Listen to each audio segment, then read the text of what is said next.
Boa noite, galera. Vamos começar a falar um pouco aqui sobre tronco encefálico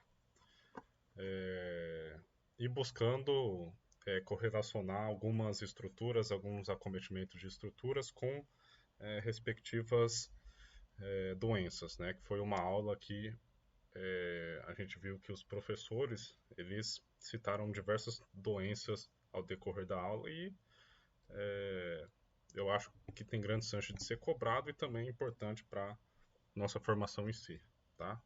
Então, começando a falar de uma maneira geral sobre o tronco encefálico, basicamente ele é composto por três estruturas, né? O mesencéfalo, a ponte e o bulbo, tá? Que eu tentei, já deixei uma imagem aqui para nossa dinâmica, que vamos também falar ao longo da aula alguns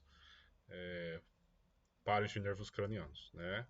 Então aqui mais ou menos representando o mesencéfalo, tá? A ponte e o bulbo aqui embaixo, tá?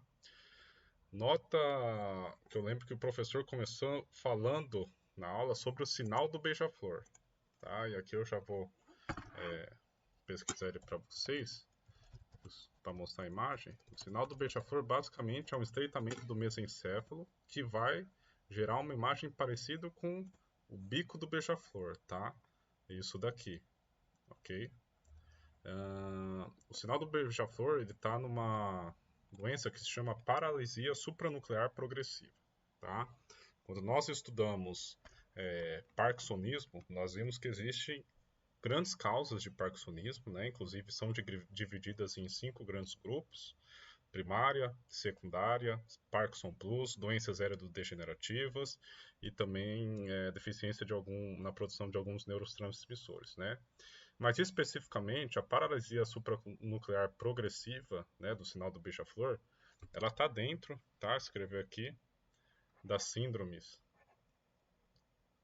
Parkinson Plus, mais especificamente dentro das atrofia múltipla de sistemas. Beleza, galera? Outra correlação não, uma curiosidade sobre o tronco encefálico, para quem já assistiu aqueles filmes militares de sniper, a região do tronco encefálico é a região que um sniper profissional ele busca atingir o tiro na vítima, né? Então, se a gente desenhar a face, né, nariz, vai ser mais ou menos essa região, tá? Inclusive se chama T da morte, tá? O T aqui, tá? E qualquer tiro aqui, tá? Qualquer tiro que acometa o tronco encefálico, né? Qualquer tiro não. Se o tiro passar, atravessar essa região do tronco encefálico,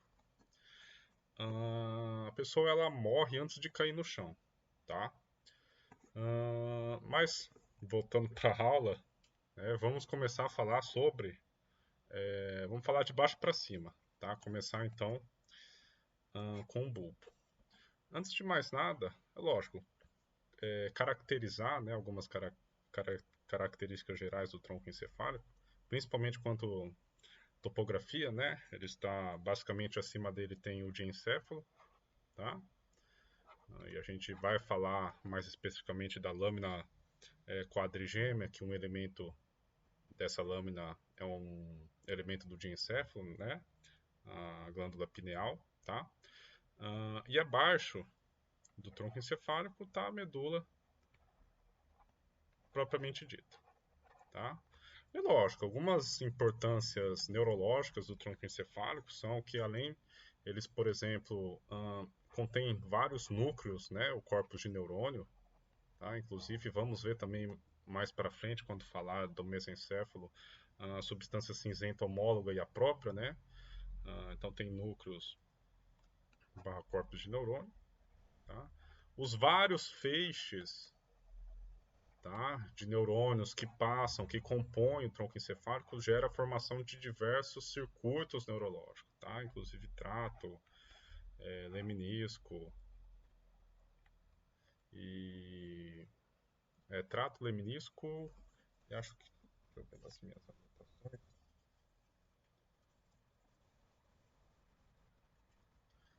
Trato lemnisco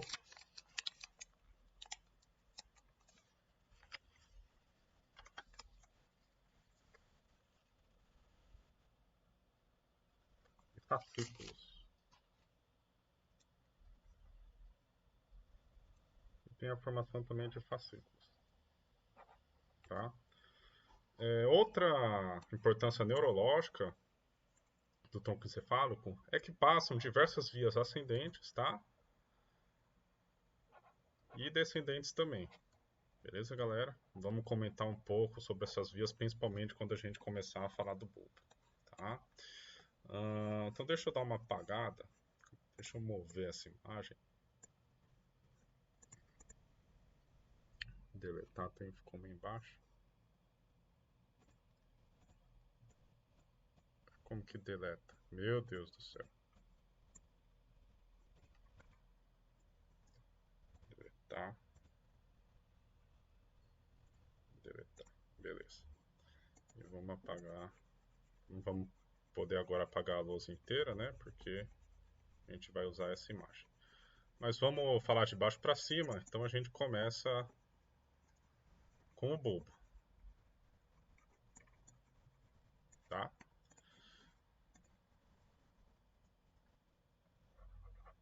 Então o bulbo, topograficamente, se a gente pensar, né, acima dele tem a ponte e abaixo a medula, tá? E o bulbo é importante porque tem grande importância principalmente nas vias que passam por ele, tá? Então a gente identifica a pirâmide do bulbo, tá? Que é essa área aqui, e a decussão das pirâmides, tá? Lembra, existem as vias piramidais que nós estudamos, né? Que são divididas em via córtico-espinal e a córtico-nuclear, tá? Inclusive, 90% das fibras que passam pela via piramidal, elas decussam na pirâmide, tá? E essas vias vão para as vias córtico-espinal lateral e posteriormente fazem sinapses no corno anterior da medula, tá? Apenas 10% dos feixes que passam pela via piramidal não decussam na pirâmide, tá? E são mais feixes que vão principalmente para os membros superiores e para o pescoço. Beleza, galera? Bom, mas basicamente nós temos identificando aqui a pirâmide, a decussão das pirâmides, tem duas estruturas importantes que são as olivas, tá? Que lembram azeitonas. Beleza, pessoal? Outra coisa importante também é os núcleos grácil e cuneiforme que tem nesse bulbo. Se a gente lembrar, então, de uma via piramidal que é a córtico-nuclear, tá? A gente lembra que existem diversos núcleos, tá? Importantes no sistema sensorial, que ajudam na transmissão de estímulos sensoriais e enviam para o córtex. Tá? E o núcleo grácil e o núcleo cuneiforme são dois desses núcleos importantíssimos. Tá? Eles são considerados núcleos, vamos por aqui, núcleo grácil, núcleo cuneiforme, tá? São núcleos de retransmissão sensorial. Núcleos retransmissão sensorial. Beleza, galera? E outra doença que o professor comentou em aula que afetam, né, se afetarem esses núcleos, que é, por exemplo, a neurosífilis, tá? O paciente ele tem um acometimento importantíssimo, perda de diversas captação sensorial, tá? Outra coisa importante, também para falar do bulbo, é a identificação de nervos cranianos ao redor dele, tá? Inclusive, vou falar o jeito que eu achei mais fácil para estudar os nervos cranianos, mas basicamente existe um sulco que divida, né, a ponte do bulbo que se chama sulco bulbo-pontino, tá? Que é basicamente esse sulco aqui, tá? E a partir desse sulco nós podemos classificar diversos pares de nervos cranianos, tá? Então a gente começa, né, de medial para lateral, classificar. Esse daqui é o nervo o nervo abducente, tá? Abducente, que seria o número 6, tá? Os próximos, esses esses que puxam nessa setinha aqui seriam então o facial, tá? E esse daqui, o vestíbulo coclear. Beleza, galera? Então a gente já identificou o nervo número 6, 7 e o oitavo. Beleza, galera? Lembrando que o nervo 7 e 8 também foi dito em aula, né, que são nervos que passam, né, pelo meato acústico, tá? Inclusive algumas infecções podem acometer esses nervos, gerando principalmente distúrbios de equilíbrio, se atingir principalmente o vestíbulo coclear, tá? A partir daí, então, a gente tem a identificação das olivas, tá? Aquelas estruturas que parecem azeitonas. A gente pode, né, pelo menos eu entendi assim, né, que o nervo que sai da oliva, tá, é o hipoglosso. Hipoglosso. E aqui nós teremos sequências de nervo também, tá? Então nessa raiz aqui é o nervo glossofaríngeo, tá? Que é o de 9. A gente continua aqui a sequência, tá? Numérica. O de baixo seria o número 10, tá? O número 10 é o clássico nervo vago, tá? Número 10, tá? E se a gente continuasse a sequência, a gente teria que o próximo, né? No próximo caso, o hipoglosso. Seria o número 11, tá? Mas aqui tem uma exceção, né?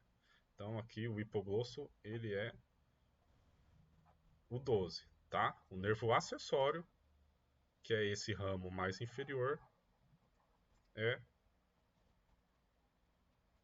o 11º. Beleza, galera? Então, só de ver assim o bulbo, de estudar o bulbo, nós já identificamos grande parte dos nervos cranianos. Beleza, pessoal? Vamos então passar para a próxima estrutura. E vamos ver como que eu vou apagar isso daqui.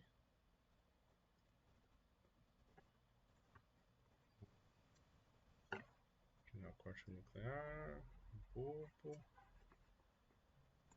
neurosífilis, núcleos. Os nervos eu quero deixar para a gente fazer um apanhado depois. Só sobrou os nervos. E vamos então para a ponte, né? E aí, professor já falou uma frase e uma brincadeira que já ajuda, né, a lembrar, a identificar a ponte, que é que a ponte parece um cabelo de João, né? Então, se a gente prestar atenção, a gente percebe que isso é devido, né, a os feixes de fibra serem transversais, tá? Então parece realmente aquele cabelo dividido, né? Aquele cabelo dividido de João. Então, basicamente, a ponte galera, uma coisa que eu esqueci, a ponte, né?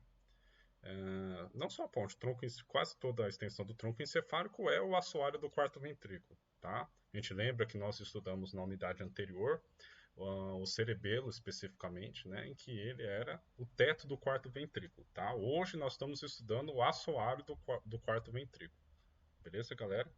E aqui a gente identifica o cerebelo na imagem, tá? Aqui o cerebelo, aqui a tonsila, tá? Então a gente consegue identificar ele aqui e imaginar que isso realmente, essa área aqui, é um assoalho. Beleza, galera? Então a ponte ela tem o cabelo de João, tá?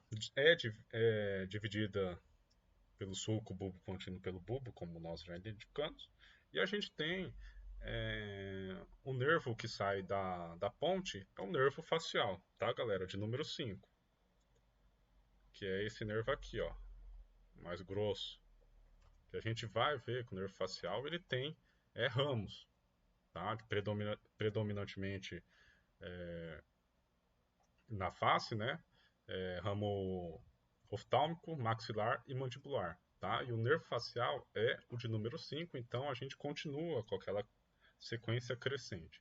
Beleza, galera? Acometimento do nervo arterial, nervo arterial, nervo facial, galera, geram a famosa neuralgia do trigêmeo, tá? Dependendo da região. É uma neuralgia dolorida, tá?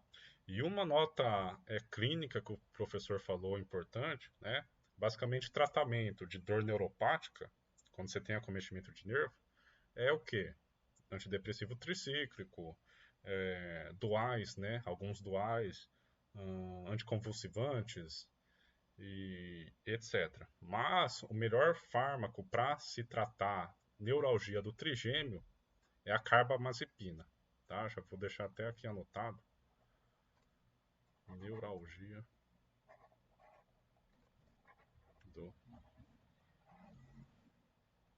gêmeo.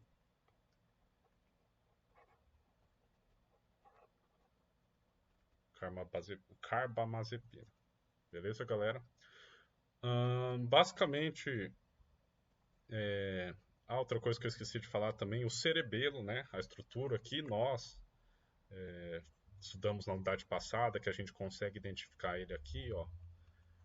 A gente tem ele se ligando, né, com estruturas do tronco encefálico através de pedúnculos cerebelar, tá? Então, o pedúnculo superior se ligaria, né, com o mesencéfalo, o pedúnculo médio se ligando aí com a ponte e o pedúnculo inferior se ligando aí com o bulbo e a medula já propriamente dita. Beleza, galera? Bom, de ponte, eu acho que eu só vou falar isso, tá? E partindo agora para o mesencéfalo,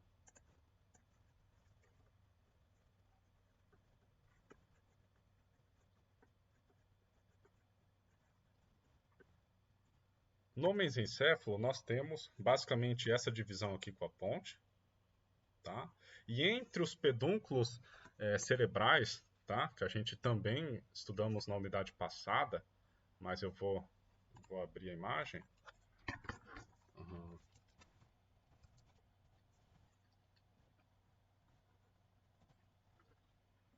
Entre os pedúnculos cerebrais, né, do mesencéfalo, nós temos a fossa interpedunculares, tá? Que é essa fossa aqui. Da fossa emerge o nervo oculomotor, tá, galera? Vamos escrever aqui nervo oculomotor de número 3. Beleza, galera? E o único nervo que sai atrás do tronco encefálico, por trás do tronco encefálico, tá? Que a gente consegue ver ele emergindo, né, aqui de trás, seria o nervo troclear, tá, galera? Então assim fica fácil identificar. Tá, galera? De número 4. Então você vê, galera, aqui ele continua obedecendo a ordem crescente aqui. Tá, galera?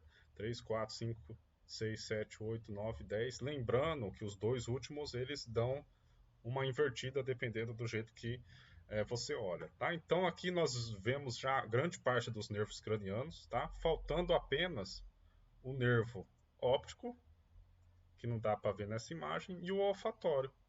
Beleza, galera? Vamos escrever aqui para nervo óptico. Não. Nervo olfatório para obedecer a ordem. E o nervo óptico. Beleza, galera? Lembrando então de estruturas importantes do mesencéfalo, como a gente viu na unidade anterior. Na verdade, deixa eu copiar essa imagem e jogar aqui na Ctrl V. Ixi, nossa senhora.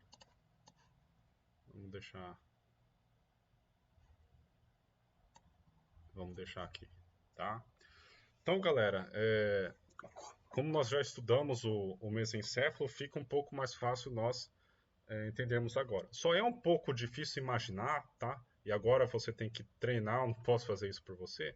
Você tentar encaixar essa imagem nessa imagem daqui, tá?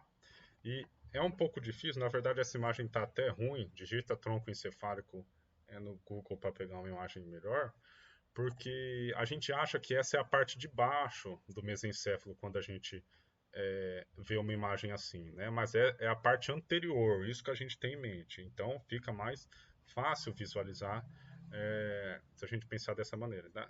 Tá? Então essa é a parte de trás, tá, do mesencéfalo, em que inclusive está mostrando aqui o colículo superior, que a gente já fala onde que estão esses colículos, tá? E a gente estudamos também, né, que o pedúnculo, a substância nigra divide, né, basicamente a base do pedúnculo com o tegmento, tá? E o tegmento é dividido pelo teto, basicamente pelo aqueduto, tá? Do mesencéfalo. Inclusive esqueci de falar uma estrutura importante também do tronco encefálico, que é o aqueduto cerebral, né? Que basicamente é um canal que liga o terceiro com o quarto ventrículo. Tá? A gente está estudando, né, o assoalho, basicamente, do quarto ventrículo. Tá? Galera, vendo aqui núcleo rubro, tá, do mesencéfalo, esqueci de falar uma estrutura importantíssima. Estrutura não. Uma doença, tá, que inclusive o professor falou também em sala de aula, que é característica do triângulo de Guillain-Mollaret, tá? Triângulo, vou escrever aqui, triângulo de Guillain-Mollaret, tá? Que é basicamente um triângulo que você consegue formar entre o núcleo olivar inferior no bulbo, tá? O núcleo rubro no mesencéfalo e o núcleo dentado do cerebelo, que também já estudamos, tá? E basicamente é acometido na degeneração olivo-ponto-cerebelar, tá? Que se eu não me engano também, que eu não estou recordado, ela também é uma causa de parkinsonismo, tá? Só não me lembro se ela está dentro da atrofia múltipla de sistema, mas ela está dentro do terceiro grupo de parkinsonismo, né? Que é a síndromes Parkinson Plus. Beleza, galera?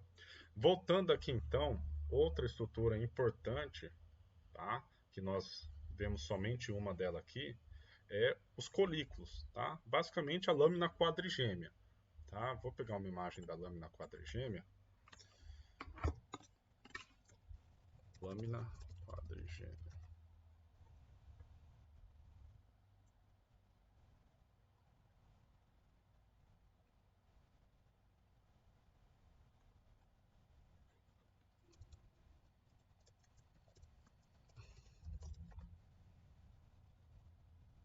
Aqui, ó. Então, basicamente, deixa eu copiar.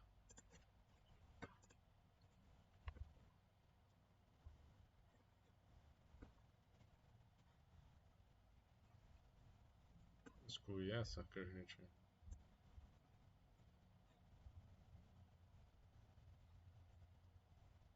Basicamente, a lâmina quadrigêmea, galera, essa estrutura aqui, tá? Apesar de ser quadrigêmea, nós identificamos 5 estruturas importantes, tá? Então, os colículos superiores, que essa parte aqui é o teto do mesencéfalo, eu não devia ter apagado a imagem para mostrar, mas o teto do mesencéfalo está aqui, mais ou menos, naquele corte de anterior e posterior, tá? Os colículos superiores, eles estão relacionados com a via visual, tá? Enquanto o colículo inferior estão relacionados com a via auditiva, tá, galera? Essa estrutura do meio, tá? É basicamente o epitálamo, tá? A pineal, tá? Lembra que a gente comentou no começo da aula aqui, tronco encefálico, acima dele nós temos o diencéfalo, tá? E o epitálamo é um elemento do diencéfalo, tá? E abaixo tá a medula, mais ou menos aqui. Beleza, galera? Nota clínica importante da lâmina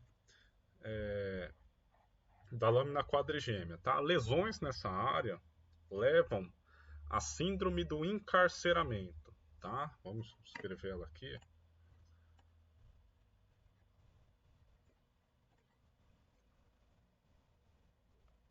Síndrome do encarceramento, tá, galera?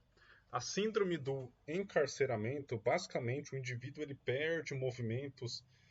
Cara, eu lembro do professor falando, basicamente, o cara ele só consegue piscar, tá, galera? O próprio nome encarceramento, eu acho que já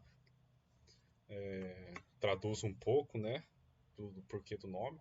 Inclusive, o professor também comentou, tá, que existe um cara que tem a síndrome do encarceramento, não me lembro o nome, tem que perguntar para ele, que inclusive escreveu um livro, tá, e só piscando o olho, beleza, galera? Deixa eu ver se tem alguma nota para falar, mas eu acho que é só, galera. E bom, faltou falar do quarto ventrículo em si, tá? Só que não foi passado ainda para nós, tá? Então, eu acho que é isso. Galera, desejo a todos ótimos estudos, um grande abraço e fiquem com Deus.